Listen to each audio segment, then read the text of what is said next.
Bismillahirrahmanirrahim. Assalamualaikum warahmatullahi wabarakatuh. Perkenalkan, nama saya Maulana Sultan Afandi dari Universitas Hasyim Asy'ari, program studi pendidikan agama Islam kelas 4D.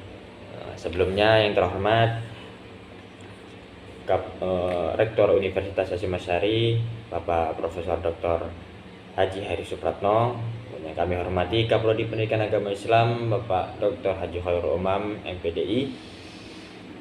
Dan yang saya hormati dosen pengampu mata kuliah media pembelajaran Bapak Hanifuddin dan Bu Ida, dan teman-teman yang saya banggakan.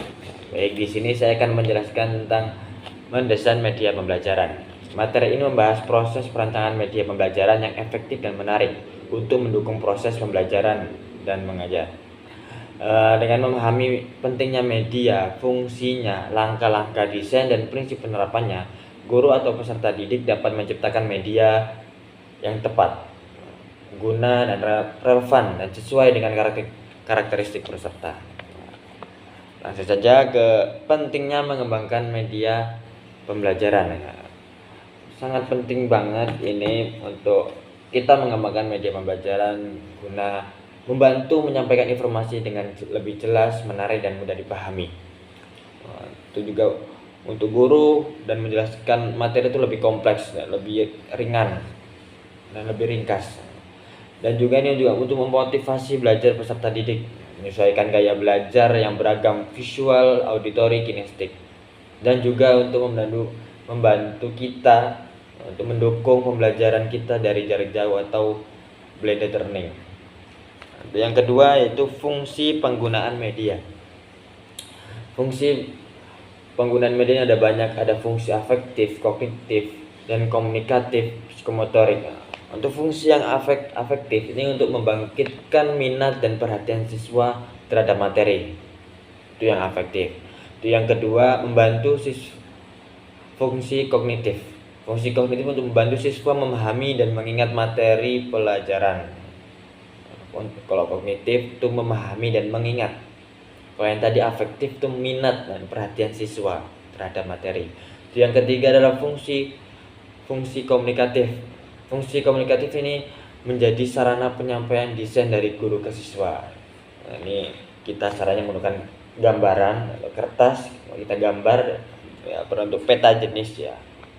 Yang keempat, fungsi psikomotorik, melatih keterampilan praktik atau teknis tergantung jenis media. Nah, ini fungsi psikomotorik itu kita bisa terampil dan praktis untuk menggambar suatu tema. Tuh. Langsung saja ke langkah-langkah mendesain. Itu langkah-langkah mendesain yang pertama ada analis kebutuhan. Analis kebutuhan ini menunjukkan tujuan pembelajaran, karakteristik siswa, konteks penggunaan. Dan yang kedua ada pemilihan media. Menyesuaikan jenis media, kita menggunakan teks atau audio atau video interaktif dengan tujuan materi. Ini banyak. Kalau di sebelumnya kita ada video pembelajaran itu sangat interaktif ya. Kalau kita menggunakan video dan gambaran.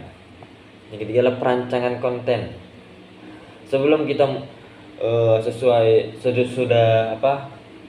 kita udah menentukan materi dan udah menyesuaikan medianya, baru kita ke ranah perancangan kontennya. Kita harus membuat skenario atau kayak storyboard, baru menyusun materi kita yang mau kita sampaikan. Terus selanjutnya proyek produksi media. Setelah merancang, kita produksi medianya, kita menggunakan alat apa, mendesain pakai apa, kita pakai video pakai apa, laptop atau kamera. Itu untuk produksi media. Kita bisa menggunakan alat bantu seperti Canva, PowerPoint, video editor, dan lain sebagainya. Yang kelima ialah evaluasi dan revisi. Nah, ini harus kita terapkan untuk evaluasi untuk tindak lanjut kita selanjutnya untuk membuat video pembelajaran. Nah, yang terakhir ada prinsip penerapan media. Prinsip penerapan media dalam pembelajaran itu ada kesesuaian. Media harus relevan. media, semua pembelajaran nih harus relevan dengan tujuan materi pelajaran. Ini tujuan kita dalam menyampaikan pembelajaran. Yang kedua, keterpaduan. Keterpaduan ini harus terintegrasi dengan metode, strategi, dan aktivitas pembelajaran. Yang ketiga, interaktif. Media idealnya ini melibatkan partisipasi aktif siswa. Nah, seperti video pembelajaran tadi itu, kita harus membutuhkan siswa dan kita lebih aktif di kelas. Gitu. Yang keempat adalah sederhana dan efektif. Kalau sederhana dan efektif, kita harus menggunakan desain. Desain harus jelas, tidak membingungkan siswa, dan mudah dipahami. Yang terakhir adalah inovatif dan menarik. Gunakan elemen visual, audio, dan animasi untuk menekan ketertarikan. Mungkin ini saja yang bisa saya sampaikan.